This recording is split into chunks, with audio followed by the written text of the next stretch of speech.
नमस्कार दोस्तों, आप देख रहे हैं हिरन electrical channel. Electrical knowledge bank में आपका स्वागत है। आज मैं आपको अल्टरनेटिव इम्पोर्टेंट एमसीक्यू बताने वाला हूं। तो स्टार्ट करता हूं क्वेश्चन नंबर 21 से। दोस्तों, अगर आपने मेरा अगला वाला वीडियो नहीं देखा है तो आप मेरे चैनल पर जाके देख सकते हैं। तो स्टार्ट करता हूँ मैं question number 21। Damper in a large generator. Option रहेगा दोस्तों increase stability, B reduce voltage fluctuation, C reduce frequency fluctuation. तो सही आंसर है दोस्तों A, increase stability. A option उसका सही है दोस्तों। Question number 22। An alternator is rated for 75 kilowatt at 0.8 power factor. It means that. Option रहेगा दोस्तों alternator has a 4 pole. B option है alternator can supply 75 kilowatt at 0.8 power factor. C option है alternator can supply power only to load having power factor 0.8 only. D option है the peak efficiency of alternator occur only at 75 kilowatt load having 0.8 lagging power factor. तो उसका सही answer है दोस्तों B, alternator can supply 75 kilowatt at 0.8 power factor. B option उसका सही है दोस्तों। Question number 23। Two alternators are running in parallel. The excitation of one of the alternator is increased. The result will be। Option रहेगा दोस्तों machine will excise, excitation will burn. B option है both machine will start vibrating. C option है power output will decrease. D option है wattless component will charge change. तो सही answer है दोस्तों D, wattless component will change.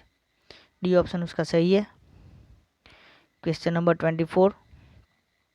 In an alternator voltage drop occur in. Option रहेगा दोस्तों armature resistance only. B option है armature resistance and leakage reactance. C option है armature resistance, leakage reactance and armature reaction. D option है armature resistance, leakage reactance, armature reaction and earth connection. तो सही answer है दोस्तों C, armature resistance, leakage reactance and armature reaction. C option उसका सही है दोस्तों। Question number 25। In an alternator at lagging power factor the generation voltage per phase as compare to that at unity power factor. Option रहेगा दोस्तों must be same as terminal voltage, must be less than the terminal voltage, must be more than the terminal voltage and must be 1.41 time terminal voltage. तो सही answer है दोस्तों C, must be more than terminal voltage. तो C option उसका सही है दोस्तों। Question number 26। The power factor of alternator depend on. Option रहेगा दोस्तों लोड। बी ऑप्शन है speed of rotor. C option है कोर लॉसिस। डी ऑप्शन है आर्मेचर लॉसिस। तो ए ऑप्शन उसका सही है load. Question number 27। When an alternator is supply unity power factor load the armature reaction will produce. Option रहेगा दोस्तों magnetization of main field. B option है demagnetization of main field. C option है distortion of main field. तो C option उसका सही है दोस्तों, distortion of main field. C option सही है दोस्तों। Question number 28। An alternator has a full load regulation of 4% when power factor of load is 0.8 lagging. When alternator run at 1500 rpm, the full load regulation of 1400 rpm for 0.8 power factor lagging load will be. तो option रहेगा दोस्तों ए 15/114 into 4%। B option है 14/15 into 4%। सी option है 4%। D option है depend on other power factor, depend on other factor also. तो C option उसका सही है 4%। Question number 29। Two alternator A and B are sharing a inductive load equally if the excitation of alternator A is increase. तो option रहेगा दोस्तों alternator B will deliver more current and alternator A will deliver less current. B option है alternator B will deliver less current and alternator A will deliver more current. C option है both will continue share load equally. D option है both will deliver more current. तो उसका सही answer है दोस्तों B, alternator B will deliver less current and alternator A will deliver more current. Question number 30.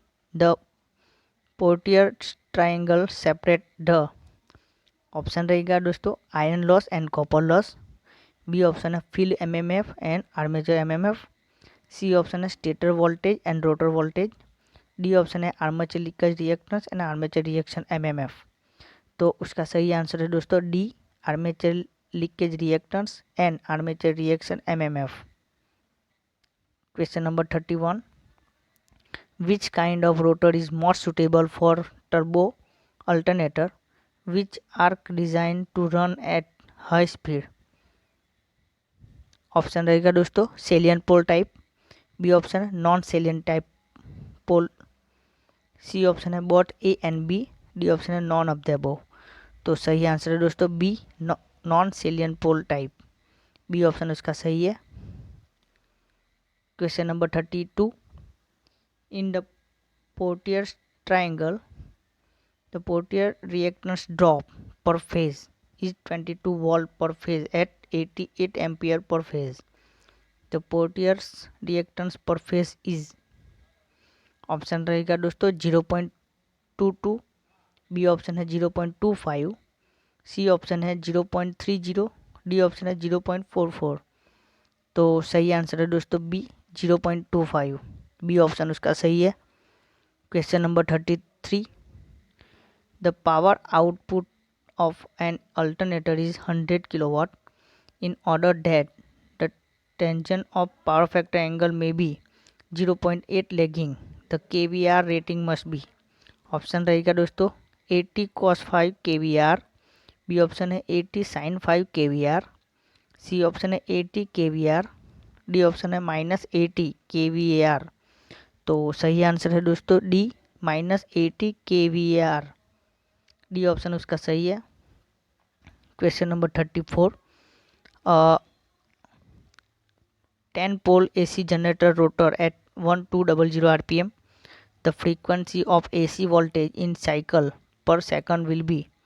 Option रहेगा दोस्तों 120। B option है 110। सी option है 100। डी ऑप्शन है 50। तो सी ऑप्शन उसका सही है दोस्तों 100। Question number 35. For alternator having fluctuation pitch of 5/6 the coil span is. Option रहेगा दोस्तों 90 डिग्री। बी ऑप्शन है 120 डिग्री। सी ऑप्शन है 150 डिग्री। डी ऑप्शन है 180 डिग्री। तो उसका सही आंसर है दोस्तों सी, 150 डिग्री।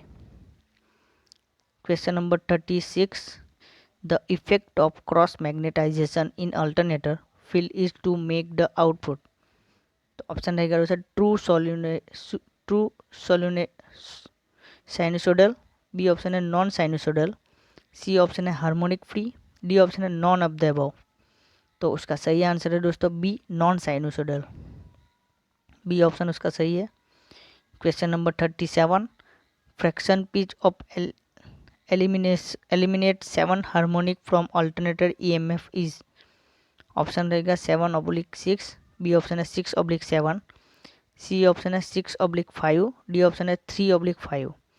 तो सही आंसर है दोस्तों बी, 6/7। बी ऑप्शन उसका सही है। Question number 38. The number of electrical degree pass through in one revolution of 6 pole synchronous alternator is. Option रहेगा दोस्तों ए 360। बी ऑप्शन है 720। सी ऑप्शन है 1080। डी ऑप्शन है 2160। तो सही आंसर है दोस्तों सी, 1080। सी ऑप्शन उसका सही है। Question number 39. Fleming left hand rule may be applied to an electrical generator to find out. Option रहेगा दोस्तों direction of rotor rotation. B option है polarity of induce EMF, C option है direction of induce EMF, D option है direction of magnetic field. तो उसका सही answer है दोस्तों C, direction of induce EMF. Question number 40, if the input the prime mover of alternator is keep constant but the excitation is changed, then the option रहेगा reactive component of output is changed, B option है active component of the output is changed, C option है power factor of load remain constant, D option है power factor of the load reduces. तो सही answer है दोस्तों A, reactive component of output is changed. A option उसका सही है दोस्तों। थैंक यू दोस्तों, आज के लिए इतना ही। अगर मेरा ये वीडियो आपको अच्छा लगा है तो आप मेरे चैनल को सब्सक्राइब कर सकते हैं। थैंक यू दोस्तों।